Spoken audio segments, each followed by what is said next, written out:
Ustedes ya saben que las regiones estudian, su método de estudio es por planos o por conocimiento y contenido, ¿ve? Esta sección se describe por planos, igual que la región carotídea. ¿Dónde está situado? Ustedes, ¿dónde está situado? En la parte lateral del cuello, ¿ve? Por detrás la región carotídea que ya han visto. Y por delante la nuca. Y por encima de la clavícula. Ustedes se pueden tocar.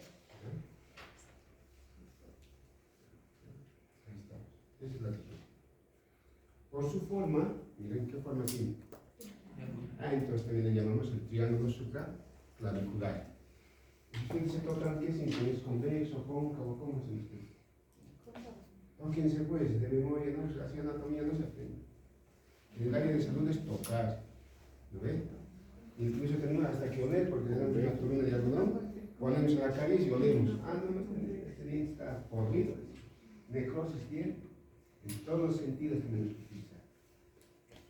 El aparato sensorial son órganos que nos permiten reconocer todo lo que está a nuestro alrededor, y eso tenemos que utilizar. Si se tocan ustedes, ¿cómo han sentido? ¿Convexo o cóncavo? En la parte inferior, ahí es bastante cóncavo, como un hueco. Mientras más delgada es la persona, más huecos es el lugar. Por eso también le llamamos el hueco supraclavicular. ¿Cuáles son sus límites? Hacia abajo, la cara superior de la clavícula. La clavícula es un hueso prismático triangular. Tiene cara superior, cara anterior y cara posterior. Tiene borde anterior, borde posterior y borde inferior. No se olviden, porque a veces les preguntamos dónde se inserta tal cosa. Entonces ustedes dicen en la cara externa. A veces ponemos mal, pues. La clavícula no tiene cara externa, tiene cara anterior, posterior y cara superior. Entonces hacia abajo, la cara superior de la clavícula. Hacia atrás, el borde anterior del músculo trapecio. Hacia adelante, ya conocen, el músculo está. Eso, el borde posterior del músculo esternocleidomastoideo. Esos son nuestros límites. De ahí no debemos pasarlos. ¿Cómo está constituida esta región? Esta región está constituida por planos. Vamos a ver 5 planos. El primer plano corresponde igual, similar a la región carotídea. Planos superficiales o planos supraaponeuróticos. ¿Cuál es el primer plano? De los planos superficiales, ¿cuál es el primero? A la piel, ¿no? ¿Se han tocado qué tipo de piel han palpado? ¿Qué tipo de piel es? Piel fina. Fina, y si es fina, ¿qué es? ¿Gruesa? Ya pues nomás ya de lógica también, ¿no ve? No es como nuestro talón. Se han tocado el talón de su piel, ¿no ves? ¿Y qué piel es ahí? ¿Y qué más? ¿Qué más después? Si es gruesa, ¿qué más tendría que ser? Áspera, pues, áspera, ¿no ves? Lo que tiene que sacar ese zapato para tocar. Entonces aquí es piel fina, delgada, lisa, ¿no ves? ¿Móvil o inmóvil? Móvil, ¿no ves? Entonces eso ya va a orientar a los siguientes planos. Después, ¿qué tengo?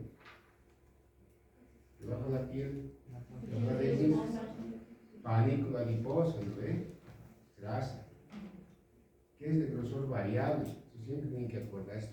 Es como cuando ven los dientes, no es igual los dientes en todos nosotros, ¿no? Aparentemente tenemos dientes igualitos, pero no es así, ¿no ves? Es igual aquí. El siguiente plano de los planos superficiales es panícula adiposa de grosor variable, porque el sujeto puede ser, o el paciente puede ser gordito o flaquito, ¿no ves? Luego, aquí está, ya está mostrando. ¿Qué músculo es este? ¿Y quién envuelve el cutáneo del cuello? La fascia superficial. La fascia, entonces decimos fascia superficial y músculo cutáneo del cuello, ¿no? Fascia superficial, les había dicho que en el región carotídea les han debido decir que la fascia superficial siempre envuelve al cutáneo del cuello. No se pueden separar.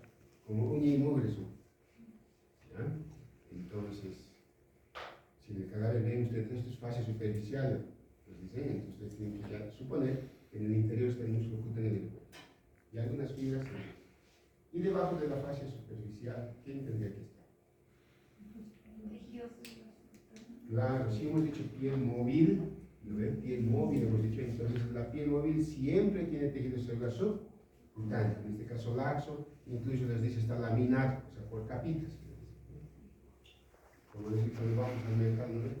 Quiero comprar carnes frías, me lo puede forzar, me lo puede laminar, decimos. ¿No? Son diferentes capitas de gas. Y en ese tejido celular subcutáneo, también me recuerdo del primer pelo, se encuentran los vasos y nervios más superficiales del cuerpo, me dice. Entonces, pues en ese tejido celular subcutáneo tenemos que encontrar, como estamos en la región supraclavicular, los ramos supraclaviculares del plexo cervical superficial, lo que han aprendido, ¿ven? Los supraesternales, los supraclaviculares propiamente dicho, los supracromiales, los han aprendido. Eso tienen que encontrar. Porque esos están yendo a la superficie, a la piel, son nervios sensitivos. Están yendo desde la profundidad a la superficie. Ya tenemos. También podemos encontrar lo que tiene, ¿no? La vena yugular externa, ¿no? Porque esa vena tiene que abordar la región supraclavicular cerca a su ángulo anterior inferior. Como este triángulo de mi región tiene tres ángulos, pues miren, el ángulo superior, posterior inferior y anterior inferior. Aquí tiene que llegar esa vena. ¿Ve? Tiene que pasar, y tiene que irse por detrás, la extremidad interna de la clavícula está descendiendo así. Por eso lo encontramos en este tejido también. Ya hemos visto el primer plano. Vamos al segundo plano, que sería, nos dice plano supraponeuróticos, la primera capa. ¿Cuál sería el siguiente? Claro que sí. La aponerosis, ¿cuál periodo es la aponerosis? Ahí entonces tenemos la aponerosis cervical superficial. Entonces, por eso es como medio opaco. La primera lámina aponeurótica del cuello. ¿Y ustedes se recuerdan esa aponerosis? Se desvía este músculo, ¿no ve? Su vaina aponeurótica. Y de ahí continúa hacia abajo para insertarse en el borde anterior de la clavícula. Hacia atrás para envolver al músculo trapecio. Y justamente, como les decía, la vena yugular externa tiene que ingresar a los planos profundos, también va a perforar a esta aponeurosis. Y justamente donde perfora es como los ojales de sus mandilas. Si ustedes notan, tiene un bordado ese ojal. ¿Por qué tiene un bordado? Sus ojales de los mandiles tiene bordado, también. ¿Por qué? Pero tiene bordado. Para reforzar, ¿no ve? Para que esos hilos de la tela no se vean, ¿no ve? Para que no se deshilache, en otras palabras. Aquí, justo en este orificio, también la aponerosis tiene un engrosamiento, que es antero-interno, en todo este lugar. Y se llama el repliegue falciforme de Dittel. El repliegue falciforme de Dittel es un engrosamiento de la aponerosis cervical superficial a nivel de la perforación de la vena yugular externa. Porque si no hubiese ese reforzamiento, de repente cuando hacemos un esfuerzo, la vena se llena de sangre, podría pues romper esa aponerosis. Pues la naturaleza hace que esté reforzada, como el bordado del ojal. Bueno, no tenemos nada más que hablar de esta aponerosis porque es bastante simple a este nivel. Y luego vamos al tercer plano. En el tercer plano vamos a ver la segunda aponeurosis y el músculo homoioideo. ¿Cuál es la segunda aponeurosis? Entonces vamos a ver la aponeurosis cervical media, que es todo esto, ese triángulo nomás, y el músculo homoioideo. Entonces, como nos damos cuenta, este tercer plano no está en toda la región, miren, no está en todas. A partir del homoioideo hacia adentro. Entonces, por eso decimos, está solamente este plano, músculo aponerótico intraoideo, en la parte antero-inferior de la región. ¿Quiénes forman? Ya hemos dicho, el músculo homoioideo, también ustedes está cruzando oblicuamente la región. Todo esto es la región. ¿Lo ven? Está cruzando oblicuamente. ¿Dónde aparece? Miren, cerca su ángulo posterior inferior aparece el vientre posterior. ¿Eh? En histeria pueden decir, aparece cerca del ángulo posterior inferior por detrás de la clavícula, haciendo oblicuamente hacia adelante, hacia arriba y hacia adentro, y se introduce a la región carotídea, o pasa, o va a ir a situarse por debajo de este músculo. ¿Eh?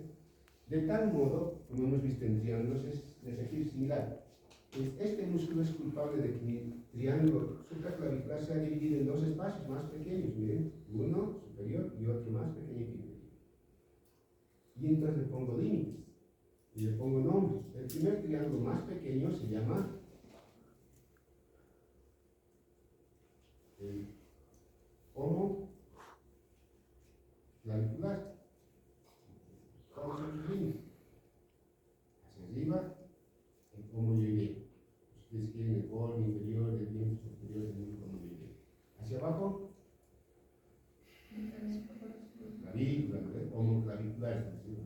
Hacia adelante, el borde posterior del músculo esternocleido. Ese es el primer triángulo, homoclavicular. En algunos textos le llaman el triángulo rojo. Por ahí alguien le pregunta, ¿por qué le llaman el triángulo rojo? Porque justamente ahí va a estar la arteria subclavia, en ese triángulo. No va a ser única, pero va a resaltar, como pintamos a las arterias de color rojo, ¿no ve? Por eso triángulo rojo. Creo que es bien. Y el otro triángulo mucho más grande, el homo trapeciano. Este triángulo homo trapeciano tiene los siguientes límites. Hacia abajo, obviamente, el homo yoideo, ¿no? Otra vez, ustedes quieren el borde superior, el vientre posterior del músculo homoyoideo. Hacia atrás, el músculo trapecio. Y hacia adelante, ya ustedes ya conocen. ¿Ves? El borde posterior del músculo esternocleido.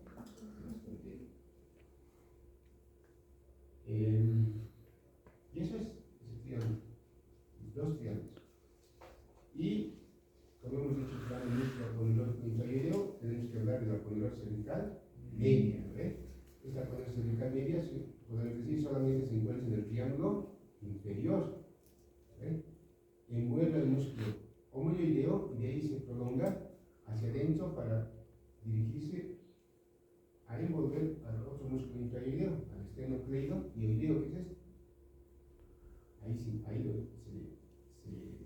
lo envuelve. Y hacia abajo se inserta ahora en el borde posterior de la clavícula. Ya no puede insertarse en el borde anterior. Porque ¿quién se inserta en el borde anterior? Hace ratito les decía. La aponeurose cervical superficial. Ya está ocupado. Es como que usted llega pues, a un asiento, si está ocupado no se van a sentar encima del compañero. No, tienen que buscar otro lugar. Entonces esta aponeurose es lo mismo.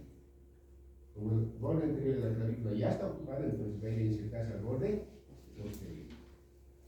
Y obviamente también cuando la arteria o cuando la vena yugular externa pasa por delante del homoyoideo, obviamente para dirigirse a los planos profundos tendrá que perforar esta aponeurose.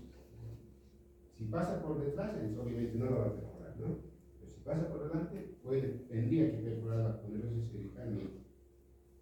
Eso es variable. Vámonos al cuarto plano. Y este cuarto plano, a ver, miren, ¿qué hora es? Ya se escucha bien. En toda disciplina. Ahí una compañera decía, usted es malo. Tiene que haber disciplina, no es malo. Otra cosa es ser malo, otra cosa es ser exigente, otra cosa es ser permisivo. Yo siempre digo, mis profesores que me han exigido horario, estudiar, de ellos he aprendido algo, porque cuando por obligación he estudiado. Y aquellos profesores que me han dicho, ya, sí, ensando más, ya no has estudiado, ya no, pues dejaremos. Eso no me han enseñado ni disciplina ni a estudiar. Este es el siguiente plano, muy parecido al plano que hemos visto en la región. ¿Y qué región hemos visto a comparación? En la región carotidia, ¿no ve? Solo que aquí hay dice supraponeurótico, esto cambia, nada más. Mira, plano, pseudo, adiposo, ganglionar. En la región carotidia subesternocleidomastoidea, aquí supraponeurótico, subaponeurótico. por debajo de las aponeuroses que estamos viendo. Y ahí está, ¿no? ¿Se acuerdan de los triángulos que hemos descrito, no? Como trapeciano, ahí se inicia esa lámina pseudo adiposa granular. Por eso está aquí medio pintado, medio amarillo, nomás porque quiere decir que no tiene mucha grasa esa lámina en el primer triángulo, en el triángulo más grande. Pero poco a poco, según va descendiendo, y sobre todo cuando ya cruza el homoioideo, esa lámina se impregna de gran cantidad de grasa. Pseudo adiposa. Gran cantidad de grasa. Incluso justo por debajo del homoioideo, esa lámina pseudoadiposa se divide en dos. En una hoja anterior, que está por delante del homoioideo, que tiene muy poca grasita, y en una hoja posterior, que está por detrás del homoioideo, y que tiene gran cantidad de grasa. Esa capa pseudoadiposa obviamente se va a continuar en la región carotidia, ¿no? La misma capa. Y ganglionar nos dice, ¿no? Ganglionar, porque aquí en esta capa van a estar grupos ganglionares que le corresponden al nervio espinal, ¿no?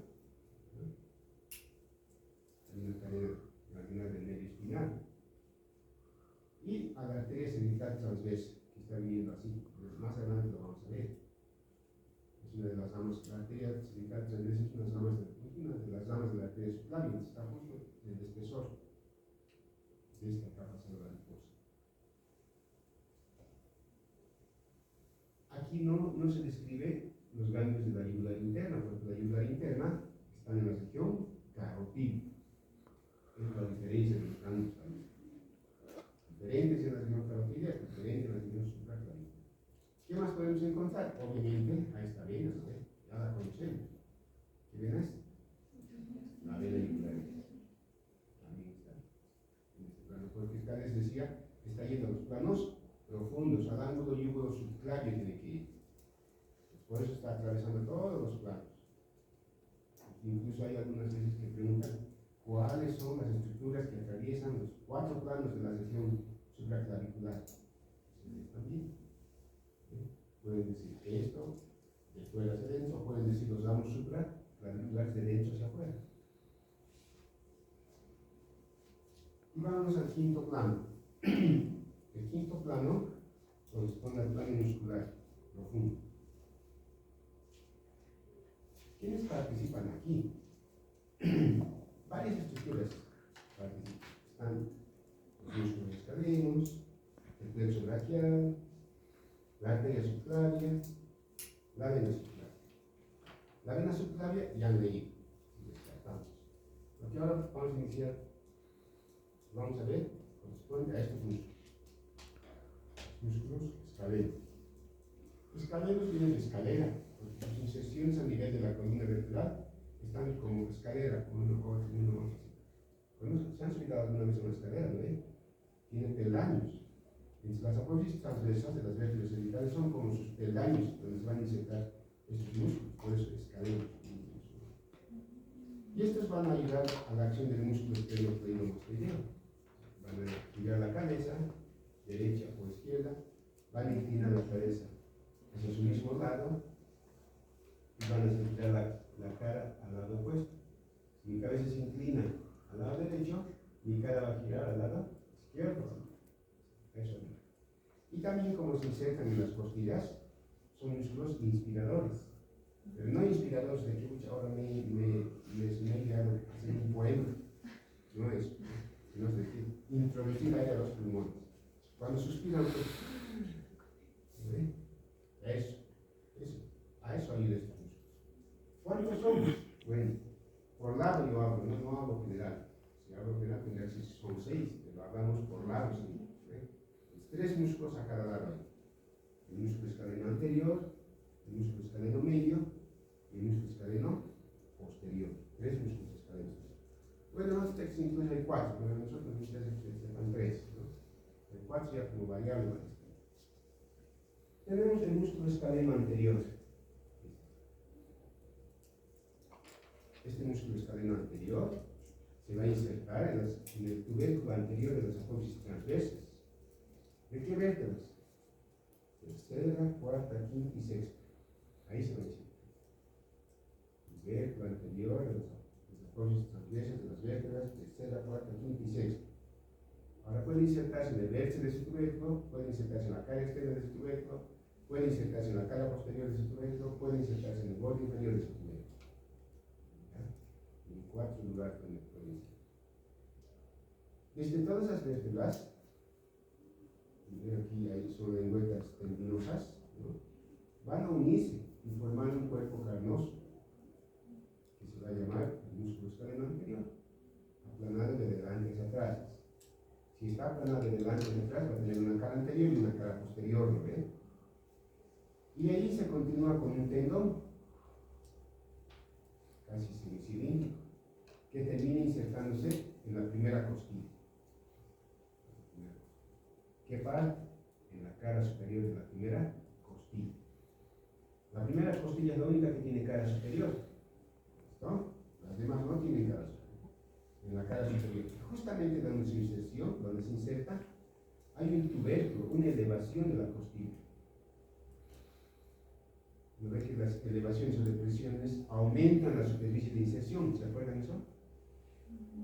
Si yo mido de aquí, de este parlante hasta aquí, debe ser unos 3 metros, ¿no? Porque es plano. Pero si esto le pongo, lo agarro un martillo, un pongo, hago cavidades, hago elevaciones así, entonces si vuelvo a medir, la superficie ya va a ser más, ¿no ve? La superficie, por eso irregulares aumentan la superficie de inserción. Esa es la misión del tubérculo, el lead strand. Ahí se inserta, justamente en ese tubérculo se inserta el tendón del escaleno. Luego tenemos el escaleno medio. Este escaleno medio también se inserta en los tubérculos anteriores de las apófisis transversas, de las vértebras cervicales, segunda, tercera, cuarta, quinta, sexta. Incluso avanza hasta, con una de sus inserciones, hasta la apófisis transversa de la séptima vértebra cervical. Desde la 2 hasta la 7.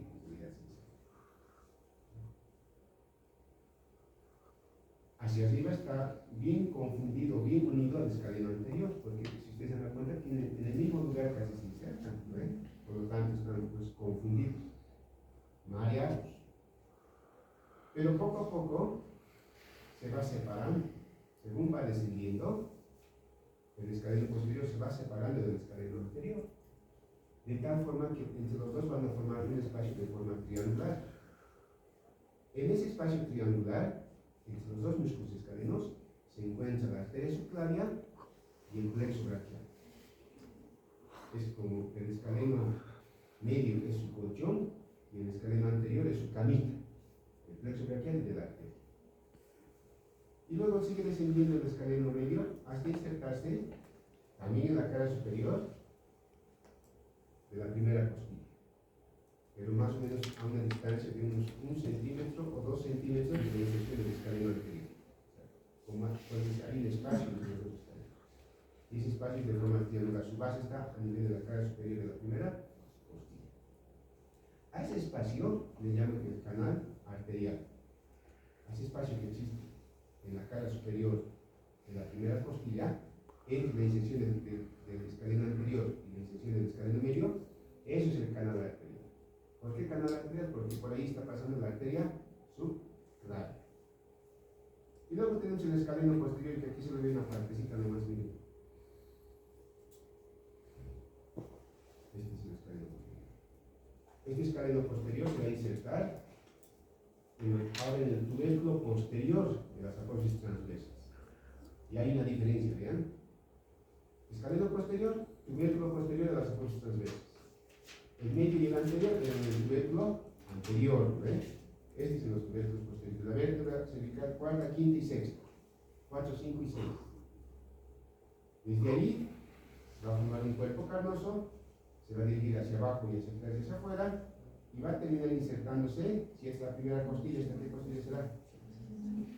Obviamente segunda, ¿no ve? En el borde superior y en la cara externa de la segunda costilla. Y hay bastante diferencia, ¿no ve? Cara externa y borde superior de la segunda costilla. Esos son los músculos escalenos. En su texto creo que es una plana, no es muy largo. Aquí, en esta imagen, este es de un atlas llamado Adam. Lo pueden conseguir también. Es como esas mesas anatómicas que tienen las privadas, es similar a este atlas. Por planos está. Aprietas un botón, se levanta la piel. Aprietas otro botón, ve un plano adiposo, como este. De ahí sacan esto.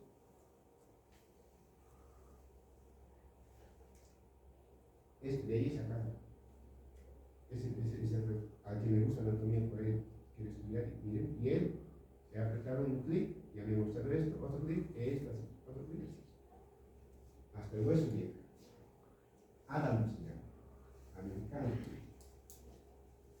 Por ahí se consigue. Por ahí les gusta la anatomía, pero creo que no les gusta a ustedes. Siempre digo yo, no les gusta la anatomía. En esta imagen hemos retirado, o el autor de este, porque este dibujo, ¿no? Ha retirado el escaleno anterior. ¿Para qué has retirado? Nos está mostrando ahora el plexo braquial. ¿Se acuerdan? Les decía que el plexo braquial está entre el escaleno anterior y el escaleno medio, ¿no ves? Aquí se ha retirado el escaleno anterior y ahora nos está mostrando el plexo braquial. ¿Braquial qué quiere decir? En términos generales, para ustedes. Incluso han leído el tronco brachiocefálico. ¿Qué es braquial? Brazos, pues, para los brazos. Este plexo braquial está destinado a la extremidad superior. ¿No? Muy pocos ramos están destinados al cuello. Pero como están ahí, tenemos que estudiarlo. Como está en nuestra región, tenemos que leerlo, ¿no? Y así es el plexo braquial. Está totalmente diseccionado. ¿Cuántos nervios cervicales tenemos? ¿Cuántas vértebras cervicales tenemos? ¿Cuántas? 7. ¿Y cuántos nervios? 6. Ya se están reduciendo, están anormales. ¿Por qué no son realmente normales? ¿Cuántos nervios tenemos? Aumenta un solito más. 8, pues 8 nervios. 8 nervios. No se tienen que olvidar. Siempre pregunta clásica, porque eso es como en la anatomía una pregunta general que todo estudiante tiene que saber. Tenemos 7 vértebras cervicales y 8 nervios cervicales. Dicen hasta la jirafa tiene 7 vértebras cervicales. Imagínense su cuello tan largo, pero tiene 7 vértebras. Ahora estos nervios, estos 8 nervios están distribuidos en 2 plexos. Del 1 al 4 es el plexo cervical. ¿Se acuerdan del plexo cervical? Sí.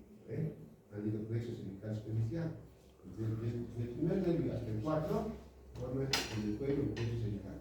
Del 4 hasta el 8, incluido el primer nervio dorsal, van a formar el plexo braquial. En el cuello tenemos 2 plexos, plexo cervical y plexo braquial. ¿Cómo está formado ese plexo braquial? Ustedes porque en realidad se acuerdan que los nervios raquídeos al salir se dividen en ramo anterior y ramo posterior.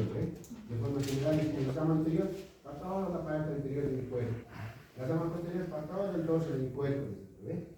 Estas son las ramas anteriores. Esta es la cuarta, quinta, sexta, séptima, octavo y primer nervio dorsal.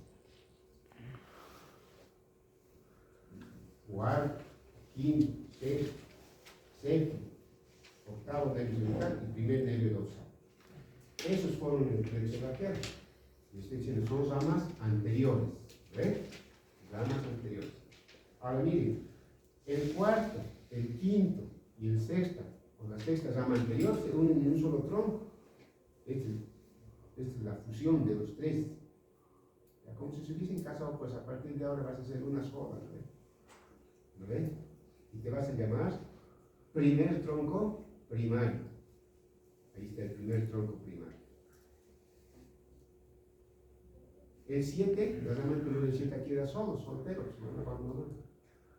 ¿No ven? Y se llama aquí, a este nivel, a esa misma altura tiene que ser.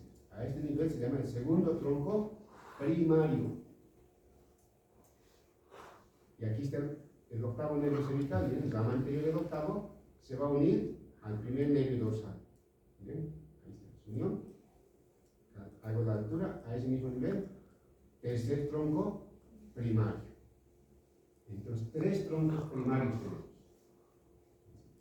Con las vías de conocimiento de cada vez, me pueden amasar esto, cualquiera de estos, también me pueden amasar aquí, pero también aquí. Y ahora veremos cómo se forman. Si estos son troncos primarios, estos serán secundarios. ¿Eh? Ahora, formaremos los secundarios. Todos los troncos primarios, se va a dividir en rama anterior y rama posterior. Aquí está, miren. Primer tronco primario, ¿ven? Vean primero, rama anterior, rama posterior. Segundo tronco primario, rama anterior, rama posterior. Tercer tronco primario, rama anterior, rama posterior. ¿Ven? Todos se han dividido en 2 ramas, anterior y posterior. ¿Cómo diferenciaba esto de esto? Porque también aquí rama anterior, aquí rama anterior. ¿Cómo pueden diferenciar? Aquí es rama anterior de los nervios raquídeos. Aquí es rama anterior de los troncos primarios. ¿Ven? Ahora miren, todas las ramas posteriores se van a unir en un solo tronco. Miren, rama posterior aquí, rama posterior y aquí esta rama posterior. Los tres, 1, 2, 3 se unen. Forman esto. Tronco secundario posterior. Todos los posteriores forman tronco secundario posterior. Ahora, la rama anterior, primero vean, luego la alegría se va a indicar. La rama anterior del primer tronco primario es este, ¿eh? La rama anterior del segundo tronco primario se unen, ¿eh? Y forman el tronco secundario antero externo. Pues esta es una figura plana, pues no se puede ver porque es antero externo. Y este queda solo. Este es el tercer tronco primario, su rama posterior y su rama anterior queda solo. Ahora le toca estar solito a estos. ¿Ve? Y forma su par de este. Si este es tronco secundario antero externo, tronco secundario antero interno. Entonces así se forma el pecho verde. No se olviden. Ramas anteriores, troncos primarios y troncos secundarios formados por las ramas anteriores. Eso lo pueden sacar de datas que ya se han conocido, que se llama NET, ahí está estimado, bien fácil. Ahora obviamente el plexo braquial puede va a dar varias ramas, ¿no? Por ejemplo, va a dar ramas anteriores, como el nervio subclavio, el nervio escuchar el músculo subclavio. Para el músculo subclavio van a ser va a dar los ramos pectorales también, para la glándula mamaria o para los músculos pectorales. Va a dar ramos supraescapulares como rama posterior, ¿no? Lamentablemente no se puede ver eso, ¿no? Va a dar varias ramas en la región, más o menos 7 ramas, pero la mayoría sale de la región, no está en la región que estamos estudiando, están para la región axilar principalmente.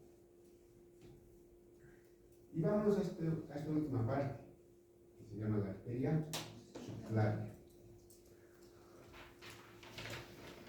¿Dónde se origina la arteria subclavia? Ahora nos recordamos lo que hemos aprendido en región carotidia, ¿no? La carótida izquierda, ¿dónde se origina? Muy bien. Aquí repetimos lo mismo. La arteria subclavia izquierda se va a originar directamente del callado de la aorta. Mientras que del lado derecho, ¿de cuál? Ya. ¿Derecho o izquierdo? ¿Acaso? ¿Derecho o izquierdo? No hay pues derecho o izquierdo, solo hay del lado derecho. Por lo tanto, cuando digo tronco encefálico arterial, se supone que estoy hablando del lado derecho. ¿Cuándo tengo que decir derecho o izquierdo? Cuando hablo de las venas. Tronco venoso derecho, ¿no ve? Tronco venoso derecho paraencefálico o tronco venoso paraencefálico izquierdo. Ahí tengo que decir derecho. Tengo que hacer diferencia. En arterias no hay derecho o izquierdo. Ya sabemos el origen, ¿no ve? ¿Se han acordado? ¿Dónde termina? Termina a nivel de la parte media de su clavícula. Entonces, su parte media, ahí más o menos termina. Aquí habían sacado la clavícula, ¿no? Como antes. Y ya cuando estén en cadáveres van a reconocer el músculo subclavio probablemente. Entonces, más exactamente, esta arteria, la arteria subclavia, termina en el borde interior del músculo subclavio. Ahí termina continuándose como arteria axilar. Entonces, como es, la arteria axilar es como su rama terminal de la subclavia. Es como la facial con la angular. ¿Ve? La facial termina a nivel del ala de la nariz y se continúa con el nombre de arteria angular. ¿Ve? Esto es igual. La subclavia, después de originar, se llega a la parte de la clavícula o al nivel de subclavia y cambia de nombre. Manos y arteria axilar. ¿Cuál es su dirección? Dices que la carótida era casi vertical, hace una curvatura, miren. Una curva cóncava hacia abajo.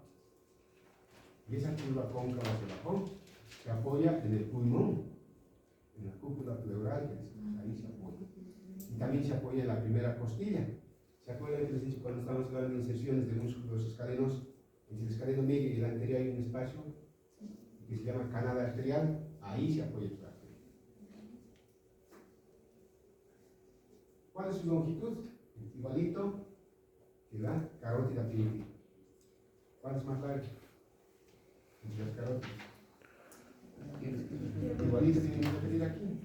La subclavia izquierda es más larga porque nace directamente del callado, nace en el tórax. ¿Ve? Nace en el tórax. Tiene un trayecto intertorácico más o menos de 3 centímetros. Mientras que la subclavia derecha no nace en la base del cuello, por echar la articulación externo-clavicular, más o menos a este nivel.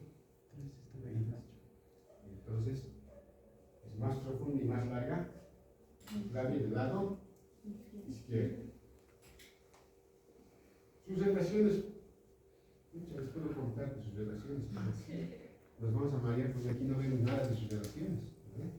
Pero ¿qué nos interesa saber para el modelo de relaciones? A ver, ahí está, para que no se olviden. Siempre les digo, ¿no? Cuando tienen un corazón, es la práctica más bonita que van a tener a propósito de esta imagen. ¿Por qué me digan por qué? Y ustedes se van a decir, ¿me explicas corazón? Le van a responder, vas a escuchar allá corazón. ¿Han entendido? No, que no han entendido. Van a analizar. Quiero mostrarles una relación. Ahí está.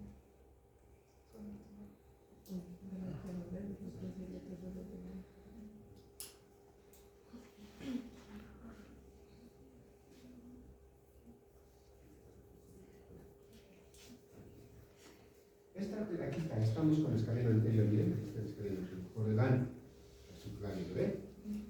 La subclavia, como pasa entre los escalenos, entre el escaleno anterior y el escaleno medio, ¿ya?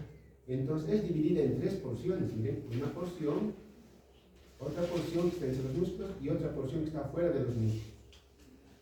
La porción que está dentro de los músculos, o sea, cerca de la línea media, por decir dentro, ¿ve? Se llama porción preescalénica o intraescalénica, aquí, entre su origen y los escalenos. La porción que está entre el escaleno anterior y medio se llama la porción interescalénica, y justo en el medio, bastante pequeña esa porción. Y la porción que está entre el escaleno y su terminación, o sea, la parte media de la clavícula, esta parte se llama porción extra o post-escalénica. Entonces, la arteria subclavia del lado derecho había tenido 3 porciones: la porción intraescalénica, la porción interescalénica y la porción extra o post-escalénica, de acuerdo a los escalenos. Pero ¿qué pasa con el izquierdo? A ver, ustedes especulen. Si el lado derecho tiene 3, en el lado izquierdo, ¿cuántos tendrá? 4, ¿por qué? Por el trayecto torácico. Ah, correcto, bien. Como en el lado izquierdo tiene un trayecto de 3 centímetros intratorácico, por lo tanto, en el lado izquierdo se tiene que describir 4 porciones. ¿Ve? 4. La porción intratorácica, ¿ve? La porción intraescalénica, la porción interescalénica y la porción extraescalénica. Ya se da el secreto. Como decimos, las relaciones podría comentarles, pero vamos a encerrar más. Porque tiene bastantes relaciones la arteria, muchas. en esas cuatro porciones. Por ejemplo, la porción intratorácica se encuentra por delante de las dos primeras vértebras dorsales, por delante de sus apófisis transversos. Se encuentra por detrás la carótida primitiva izquierda. Se encuentra por fuera la tráquea y el esófago, y por fuera del nervio recurrente. Y se encuentra por dentro la pleura y el pulmón izquierdo. Mira, en una sola porción, ¿cuántas relaciones existen? Y así cada porción va teniendo sus relaciones. Bien. Obviamente esta arteria, durante su trayecto, va a dar pues varias ramas colaterales. Y con sus anillos. Esta es su primera rama colateral. Su primera rama colateral se llama la arteria vertebral. La vertebral. Bueno, porque está hinchando la columna vertebral, ¿no es cierto? Entonces, una vez que se origina esta arteria, en la cara superior de la subclavial, bueno, el 90% de arterias colaterales nacen en la porción intraescalene. No que estén diciendo la vertebral nace en la inter o en la extraescalene. No hay eso.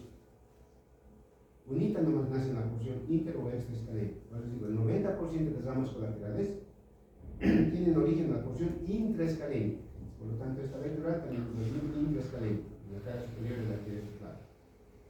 Asciende, pasa por delante del ganglio cervical inferior o ganglio estriado, que ustedes lo han leído, y se introduce al agujero transverso de la sexta vértebra cervical. Sexta vértebra cervical. Desde ahí tiene que ascender, pasar por los agujeros transversos de la quinta, cuarta, tercera, llegar a la segunda.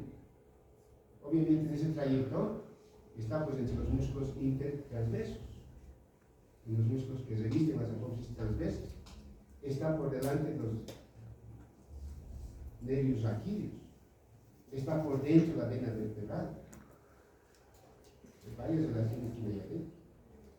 Luego llega al agujero transverso de la segunda vértebra. ¿Cuál es la segunda vértebra? ¿Cómo se llama? El ápice. Y de ahí tiene que proyectarse al agujero transverso de la primera vértebra. Está más hacia afuera. Como está más hacia afuera, no es cierto que el atlas es más ancho que las demás vértebras. Cuando han visto vértebras en vida, el atlas es mucho más ancho en sentido transverso. Y por lo tanto, ese orificio está mucho más afuera. Por eso la arteria vertebral, para llegar a ese orificio, tiene que hacer una curva. Ya entra ese orificio transverso del atlas y hace otra curva de concavidad anterior. Ahora, si se recuerdan, las masas laterales del atlas, en su cara posterior tenía un surco, un canal, llamado el canal de la arteria vertebral. ¿Recuerdan o no recuerdan? Esta arteria está produciendo ese canal en la cara posterior de las masas laterales del atlas. Y luego recién ingresa a la cavidad craneal por el agujero occipital. Discurre por la cara anterolateral del bulbo raquídeo y justo a nivel del surco bulbo protuberencial, las dos vertebrales, mira, esta es una vertebral, miren, esta es una vertebral y esta es la otra, derecha e izquierda. Justo a nivel del surco bulbo protuberencial, el surco que está entre la protuberancia y el bulbo raquídeo, se unen las dos vertebrales y van a formar esto, llamado el tronco basilar. ¿Se acuerdan del canal basilar? ¿Dónde está el canal basilar? En el occipital, en el cuerpo, ¿no ven? La cara endocraneal. ¿Recuerdan? El canal basilar, ¿no ven? No tiene ninguna otra estructura estomal, solo canal basilar, donde se apoya el bulbo a la protuberancia. ¿Eh? En la protuberancia también hay surco basilar. Esta es la arteria que produce pues, esas estructuras. La arteria basilar, o el tronco arterial basilar. Después de un corto trayecto, cerca al borde superior de la protuberancia, se divide en sus dos ramas terminales, que son las cerebrales posteriores. Obviamente en su trayecto va a haber varias ramas colaterales de la arteria vertebral, por ejemplo, en la columna vertebral o las ramas musculares. Como les he dicho, está en relación con los que están por delante y por detrás están los músculos intertransversos. A esos músculos tiene que darles ramas. También como está vecino a la médula, tiene que dar ramas espinales a la médula espinal. En la cavidad craneal va a dar la meningia posterior, va para la meninge de la fosa cerebelosa. Entonces, cuando hay una fractura de la fosa cerebelosa, una de las ramas de esta arteria se lesiona gravemente. Y miren dónde está batiendo sangre el corazón, casi directamente, ¿no? Corazón, subclavia, vertebral, fosa cerebelosa. Va a dar otras ramas, como son las espinal anterior, la espinal posterior, para el bulbo sanguíneo, la médula espinal superior. Del tronco basilar se va a originar la arteria auditiva interna, que han debido escuchar y han debido nombrar cuando han leído oído, o cuando han leído facial. El facial atraviesa el conducto auditivo interno junto con el nervio auditivo y la arteria auditiva interna, han dicho, ¿ves? Esa arteria es rama colateral de este tronco. Y así varias ramas colaterales espinales, así. Van a tener la arteria cerebrosa anterior e inferior, van a tener las cerebrosas superiores, etc. Varias ramas que están destinadas al encéfalo. Ahora, como curiosidad o como conocimiento general, ya nos hemos dado cuenta que la arteria subclavia está destinada al encéfalo, ¿no ve? ¿Qué otra arteria está destinada al encéfalo que hagan estudiar? La carótida interna, ¿no ve? Esas dos arterias alimentan nuestro cerebro. En este momento está alimentando el cerebro mío y de ustedes. ¿Cuánto creen, cuánto más o menos de sangre aportará esta arteria vertebral al encéfalo? ¿100%? ¿El 50%? ¿Cuánto creen? Ustedes recuerdan el diámetro de la carótida interna y ya están viendo el diámetro de la vertebral. ¿Cuánto creen que la vertebral aporta a nuestro encéfalo de sangre? ¿Una idea? Nada, no hay idea. Les preguntaré. ¿Cuánto creen que aporta? 50%. ¿Y a quién da menos? Tú que estás con el perrito. Yo creo que un 60. Mucho.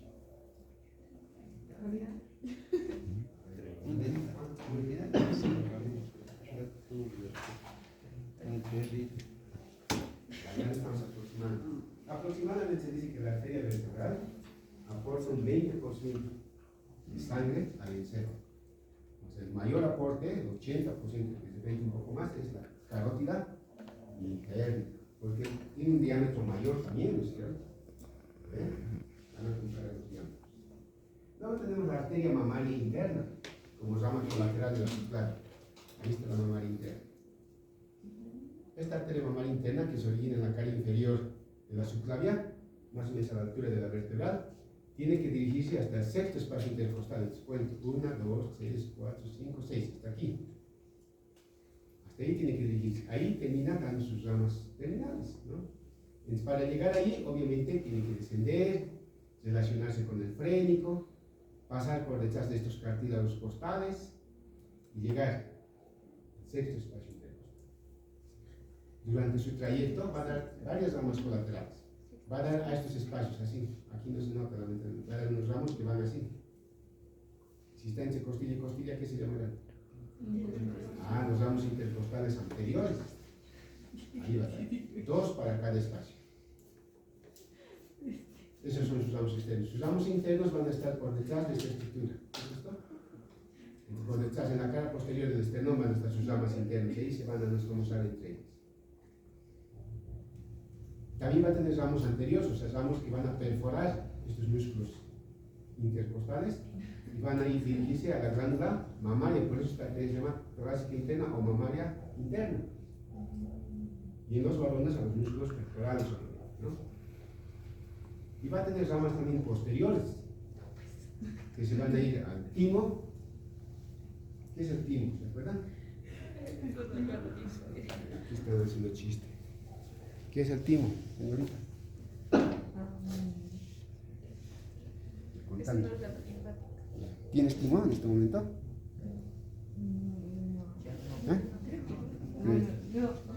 ¿No tienes? ¿Tienes timón? No tienes timón.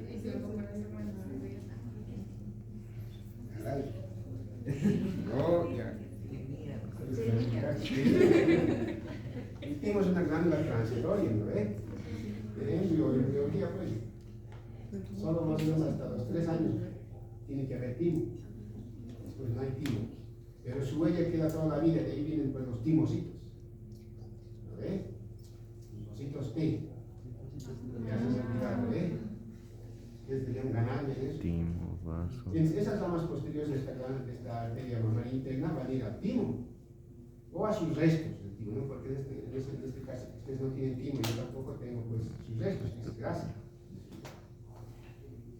Se ha vuelto grasa.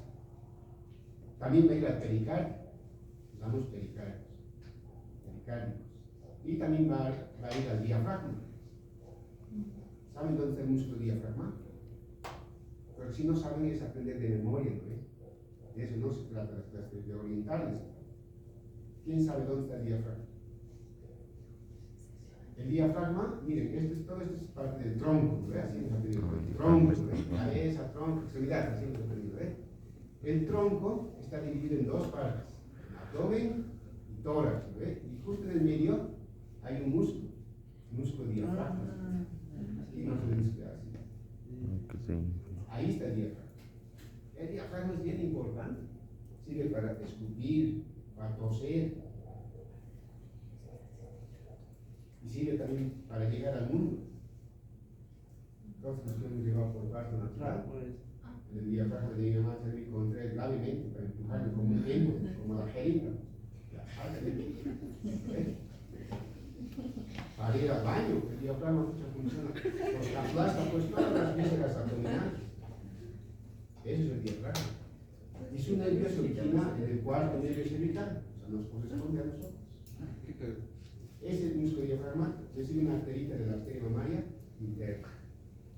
Obviamente recibe más arterias, ¿no? Pero una de ellas es la.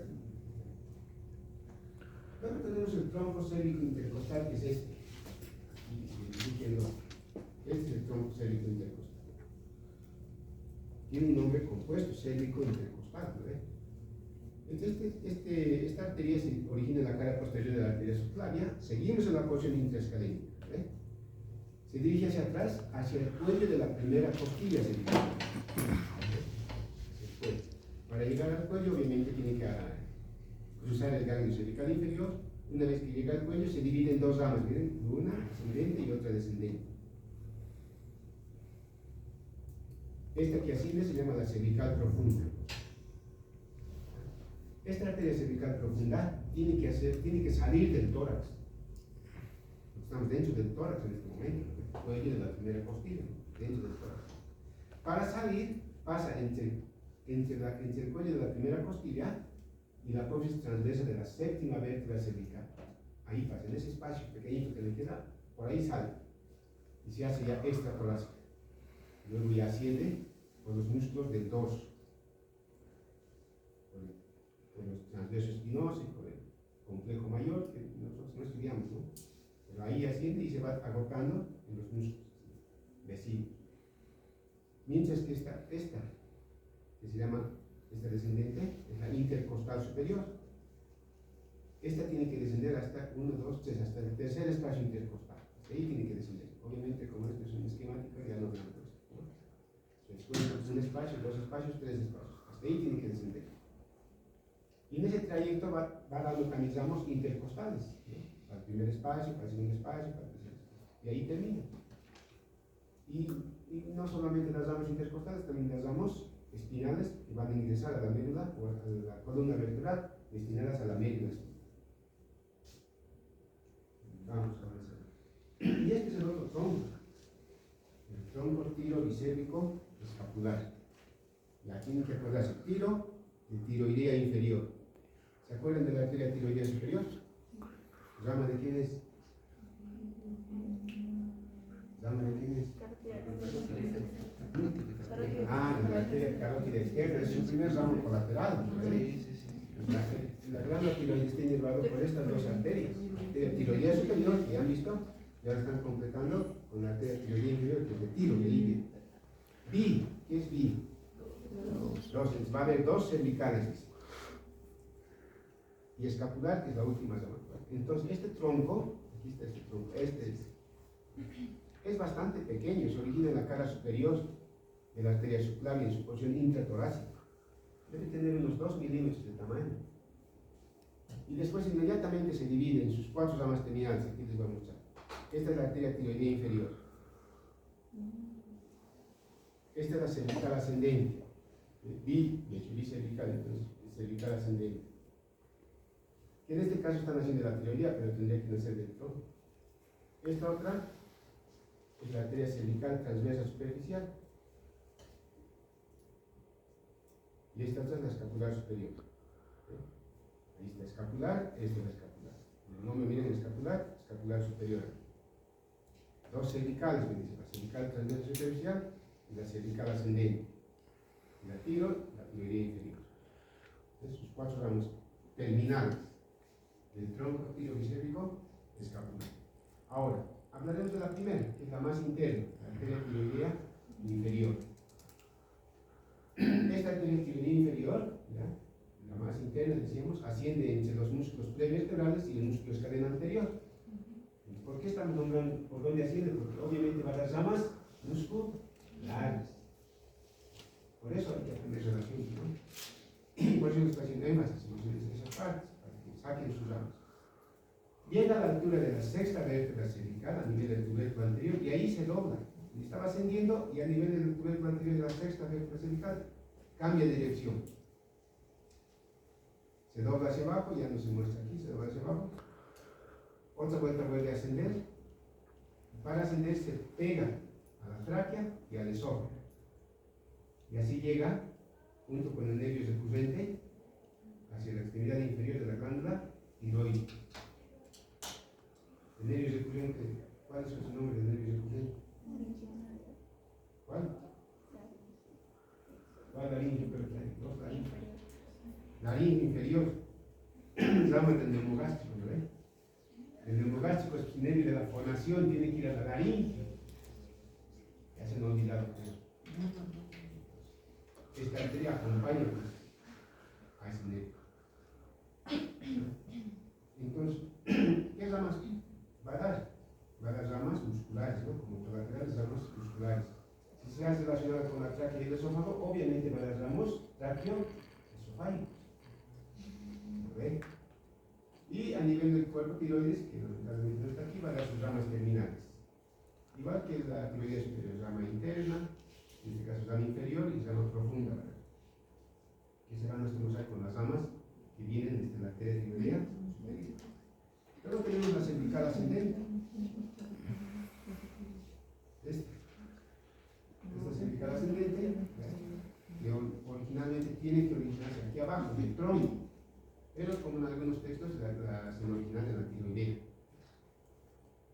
Asciende también por delante de los músculos prevertebrales del escaleno anterior hasta más o menos la altura del segundo nervio cervical, donde termina.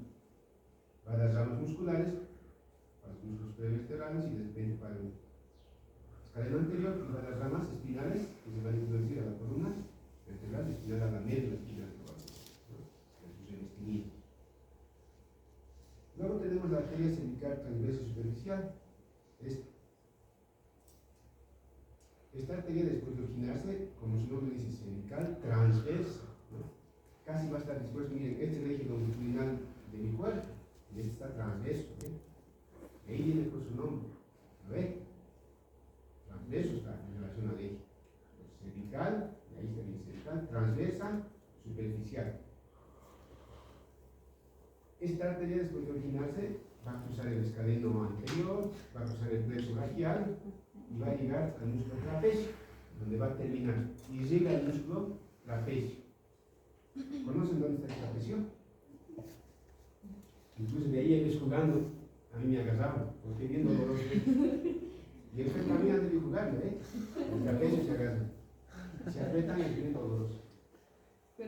Hace cantar todo lo que estamos ocultando. Y luego tenemos la arteria supraescapular. Aquí está. Esta. Ya su nombre me está olvidando. ¿Cuál es la escápula? ¿Cuál es el nombre de la escápula? El omoplato. Ya me está diciendo dónde va a ir. El omoplato es la escápula. Entonces, como esta arteria supraescapular, después de originarse del tronco tirobicéphico escapular, ¿ya? Bastante irregular, miren.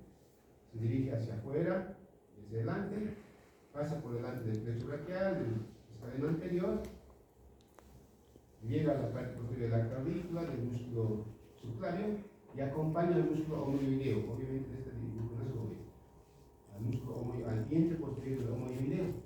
Me recuerdo, ¿dónde se inserta el diente posterior del homoioideo? ¿En qué parte del omoplato? En el borde superior, ¿lo ve? Por fuera de la escotadura coracoidea. Esta arteria tiene que llegar al mismo lugar. Si le está acompañando al homoioideo, tiene que llegar a la altura de la escotadura coracoidea. Y está en el borde superior del omoplato. Pasa esa escotadura y se sitúa en esta fosa, en la fosa supraespinosa. Damos al músculo supraespinoso. ¿Cuál es la espina? Es la espina del omoplato. Pues como estamos por arriba, por este es el músculo supraespinoso. Y todavía desciende más. Desciende por esta espina y pasa a la fosa infraespinosa para llegar al músculo intraespinoso. Entonces va a dar sus ramas colaterales musculares, ramas terminales también musculares, ¿no? Y también como está cerca al hombro, por decirles, va a dar ramas articulares, para el húmero y la espalda, para nuestra articulación del hombro. Bueno, y luego tenemos la última rama colateral. Esta última rama colateral, aquí está. Esta no nace en la porción intraescalénica, siempre hay excepción, ¿no ves? Siempre, lamentablemente, hay excepción. Todas nacen en la porción intraescalénica, excepto, decirlo, ¿eh? Siempre la naturaleza nos ha querido complicar. Y aquí está, miren. Esta es la única. Miren, están haciendo aquí la porción extraescalénica. Hemos dicho, desde el escaleno anterior, desde su borde externo, hasta la clavícula es porción extraescalénica. Y ahí están haciendo esta arteria. ¿Bien? O pueden hacer en la porción interescalénica. La pregunta siempre es clásica, ¿no? Una de las ramas colaterales de la arteria subclavia no nace en la porción interescalénica. Me dije cuál es. ¿Ve? ¿Cuál es ahora? Escapular posterior. ¿Ve? ¿Cuál es otra característica? Aparte de eso que hemos dicho. Esta que atraviesa el plexo braquial, miren, está entre la quinta y la sexta. Quinto y el sexto nervio cervical. Ahí está entre el primero y el segundo tronco primario. Es que depende de dónde nace. Pero lo importante es que ustedes sepan, reconocer que este es el que va a atravesar el plexo braquial. Luego, como se llama escapular posterior, tiene que dirigirse después de atravesar el plexo braquial, cruza el escaleno medio, porque el escaleno medio está por detrás del plexo braquial, obviamente tiene que cruzarlo. Cruza un músculo profundo que se llama músculo angular y alcanza el ángulo superior del omoplato. Ángulo superior del omoplato es más o menos un triángulo. Tiene un ángulo superior externo, un ángulo superior interno, este ángulo superior interno. De ahí desciende por el borde interno del omoplato y tiene que llegar al ángulo inferior, hacia la parte inferior del omoplato. En su trayecto, obviamente, va a llegar al músculo supraespinoso también, infraespinoso, y termina sin llegar al medio del ángulo inferior del omoplato. En su trayecto, obviamente, de las ramas colaterales musculares.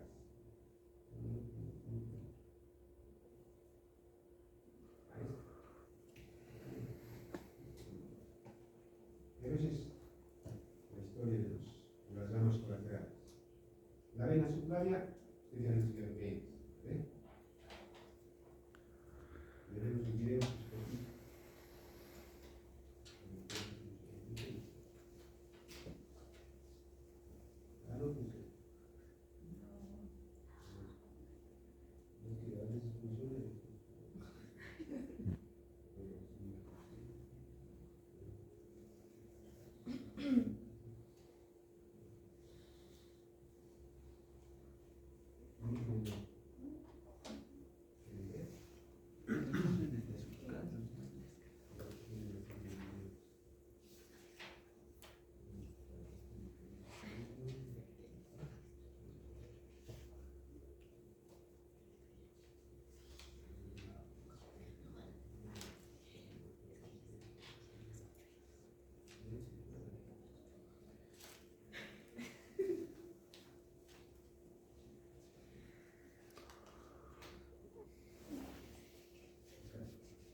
que los cadáveres se ven.